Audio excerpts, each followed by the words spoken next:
होली के पर्व को लेकर इस बार असमंजस की स्थिति है क्योंकि होलिका दहन से लेकर होली के बीच में चंद्र ग्रहण लग रहा है। ऐसे में क्या कहते हैं काशी के विद्वान ज्योतिष, उन्हीं से बात करते हैं।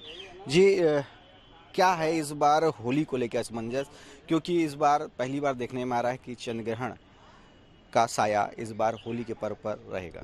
जी देखिए, मेरा नाम आचार्य दैवज्ञ कृष्ण शास्त्री, वाराणसी से हूँ मैं। सर्वप्रथम जो होलिका का त्यौहार है, तो होलिका के बारे में कहा गया है कि प्रायः भद्रायाम न कर्तव्ये श्रावणी फाल्गुनी तथा भद्रा के समय पे श्रावणी और फाल्गुनी के त्यौहार नहीं किए जाते। इस हिसाब से इस बार होलिका दहन पर भद्रा का साया है, इसलिए होलिका दहन प्रायः 2 मार्च 2026 को रात्रि में 12:50 के बाद ही होलिका का दहन किया जा सकता है और 2:10 तक इसका मुहूर्त है। तो भद्रा का ये पुच्छ काल होगा, अंतिम काल होगा, इसलिए भद्रा काल के पुच्छ काल में लगभग 12:50 रात्रि में के बाद ही होलिका दहन किया जाएगा। इसलिए होलिका दहन का सर्वोत्तम मुहूर्त भी यही रहेगा और होलिका दहन रात्रि में नहीं किया जाएगा। होलिका दहन रात्रि में नहीं किया जाएगा, तो क्या ऐसे में जो होली का पर्व है वो कब मनाया जाए? क्योंकि होलिका दहन के अगले दिन ही होली का पर्व मनाया जाता है, रंग खेले जाते हैं। तो अगर चंद्र ग्रहण की बात करेंगे तो 3 तारीख को चंद्र ग्रहण लग रहा है, तो होली कब मनाया जाएगा, चंद्र ग्रहण कब लगेगा? जी, राधे कृष्णा। मेरा नाम रजनीश द्विवेदी, मैं काशी से। जैसा कि इस समय व्यतीत हो रहा है कि इस बार होलिका दहन कब मनाया जाए और चंद्र ग्रहण भी लग रहा है, तो चंद्र ग्रहण लग रहा है, इस कई सारे असमंजस बने हुए हैं। तो इस बार जो होलिका दहन है वो तो हमारा 2 तारीख को ही मनाया जाएगा। 2 तारीख को जब भद्रा समाप्त होगा, उसके 12:50 के बाद से लेकर के 2:00 तक है, उसमें हम लोग होलिका दहन सर्वश्रेष्ठ माना गया और होलिका दहन किया जाएगा। तत्पश्चात उसके बाद हमारा उसके बाद चंद्र ग्रहण लगेगा। तो चंद्र ग्रहण जब हमारा लगेगा तो चंद्र ग्रहण में हम लोग पूजा पाठ इत्यादि नहीं करते हैं, बंद हो जाता है हमारा जो भी है। और विशेष इसमें ये किया जाता है हमारे चंद्र ग्रहण में कि जो सूतक होता है, सूर्य ग्रहण में सूतक होता है तो 12 घंटे पूर्व लग जाता है सूतक, और जो चंद्र ग्रहण में सूतक होता है वो 9 घंटे पूर्व ही लग जाता है। तो इस प्रकार से सूतक काल से ही हम लोग चंद्र ग्रहण की मान्यता कर लेते हैं हमारे में। होली का पर्व 3 तारीख को नहीं मने? जी, होली का पर्व हमारा जो है 3 तारीख को ना होकर के 4 तारीख को मनाया जाएगा और 4 तारीख को ही होली पर्व के हम लोग रंगोत्सव इत्यादि हम लोग मनाएंगे। ये बताइए कि 4 तारीख को कब से कब, क्योंकि सूतक काल लग रहा है, चंद्र ग्रहण का क्या टाइमिंग रहेगा, क्योंकि उसके बाद ही फिर होली खेली जा सकेगी? जी देखिए, ऐसा है कि प्रायः जो चंद्र ग्रहण है वो 3 तारीख को प्रारंभ हो जाएगा और 3 तारीख को दोपहर में ही 12:50 से प्रारंभ हो जाएगा, लेकिन चंद्रोदय के बाद ही चंद्र ग्रहण दिखाई देगा। तो चंद्रोदय भारतीय पंचांगानुसार, सिद्धांत ज्योतिष के अनुसार पर 5:59 पर चंद्रोदय है शाम को। तो यानी 5:59 के बाद से चंद्र ग्रहण को देखा जा सकता है, जो कि 6:47 तक चंद्रोदय हो जाएगा पूर्ण रूपेण से और ग्रहण का मोक्ष हो जाएगा। तो इसलिए चंद्र ग्रहण की जो संपूर्ण अवधि है केवल वो प्रायः 48 मिनट की ही है जो दिखाई देगा, और बाकी सूतक जो है इसका प्रातः काल में 3 तारीख को 6:20 से सूतक प्रारंभ हो जाएगा। 2 तारीख? जी। और ये 6 बज के आगे शाम को, जैसे कि लगभग 6:45 तक चंद्र ग्रहण का उदय काल मान रहे हैं, तो उसके बाद होली का पर्व या होली उत्सव शुरू किया जाए? हाँ जी बिल्कुल। उसके बाद चतुष्षष्ठी योगिनी की यात्रा, जो 64 देवी की यात्रा होती है, उसको भी प्रारंभ किया जाएगा और लोग बड़े धूमधाम से स्नान करेंगे, मंदिरों की साफ सफाई होगी। 3 तारीख को 64 देवी का दर्शन पूजन और जो भी होली पर्व से संबंधित हर्षोल्लास है, उत्सव मनाया जा सकता है। जी बिल्कुल, शाम के बाद से मनाया जा सकता है, लेकिन 3 तारीख को, लेकिन सूर्योदय कालीन लोग प्रायः अब शाम को कहाँ होली खेल पाएंगे, इसलिए अगले दिन 4 तारीख को ही होली मनाना सर्वसम्मत है और संपूर्ण भारतवर्ष में होली का त्यौहार 4 तारीख को मनाना ही शास्त्रों के हिसाब से उपयुक्त है। उदया तिथि के अनुसार अगर माना जाए तो 4 तारीख को ये पर्व मनाया जाना चाहिए। तो ये सूतक कितने से कितने अवधि रहती है उदय हो जाने के बाद, ग्रहण काल समाप्त हो जाने के बाद भी? सूतक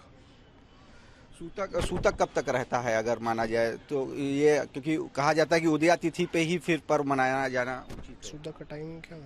जी, सूतक का जो टाइमिंग है लगभग प्रातः काल 3 तारीख को 6:20 से प्रारंभ हो जाएगा और सूतक जैसे ही ग्रहण का मोक्ष हुआ, यानी कि 6:47 में, उसके बाद से सूतक की समाप्ति हो जाती है, सूतक की निवृत्ति हो जाती है। अच्छा, ये बताइए कि होली का पर्व जो शहर रंगोत्सव है, सबसे अच्छा समय क्या माना जाता है खेलने का? सबसे अच्छा समय सूर्योदय कालीन ही माना जाता है। तो 4 तारीख को सुबह 6:30 के बाद से, सूर्योदय के बाद बढ़िया दिव्यता के साथ, भव्यता के साथ संपूर्ण भारतवर्ष में होली 4 तारीख को प्रातः काल से ही खेली जानी उपयुक्त है। अच्छा, ये बताइए चंद्र ग्रहण में क्या क्या चीज़ें करनी चाहिए, क्या क्या चीज़ें नहीं करनी चाहिए, क्या वर्जित होना चाहिए, भगवान का ध्यान करना चाहिए, उनका स्पर्श नहीं करना चाहिए, क्योंकि माना जाता है कि ग्रहण काल में भगवान पर भी आपदा विपदा रहती है। जी, तो चंद्र ग्रहण जैसे स्पर्श लग रहा है, तो हमको इस चंद्र ग्रहण में विशेष ये होता है, नियम ये माने जाते हैं कि हम लोगों को जो मंदिर के पट होते हैं वो बंद कर देना चाहिए।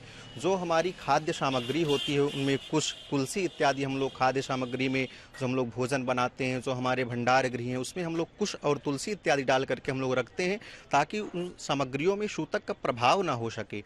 और ये सब कार्य हम लोग करते हैं। गर्भवती इत्यादि महिलाएं जो होती हैं वो विशेष करके मतलब बचती हैं और चंद्र ग्रहण इत्यादि नहीं देखते हैं। और किन्हीं किन्हीं राशियों में चंद्र ग्रहण देखना बहुत शुभ माना जाता है, किसी किसी चंद्र ग्रहण बहुत अशुभ माना जाता है। ये भी कई प्रकार है। जो सूतक का जैसे हमारे टाइमिंग है जो इत्यादि है, तो 3:20 से जो हमारा चंद्र ग्रहण है वो लग रहा है और 6:47 पर उसका मोक्ष हो जा रहा है। इस काल पर ये विशेष ध्यान रखना चाहिए और इस काल में विशेष करके हमको आराधना करना चाहिए, भगवान से प्रार्थना करना चाहिए, क्योंकि भजन कीर्तन इत्यादि सब कुछ करना चाहिए, ताकि ये करने से हमको यदि शांति मिलेगी तो जो हमारे भगवान जिस यदि फंसे हुए उनको बाहर निकलने के लिए उनको मोक्ष भी मिलता है।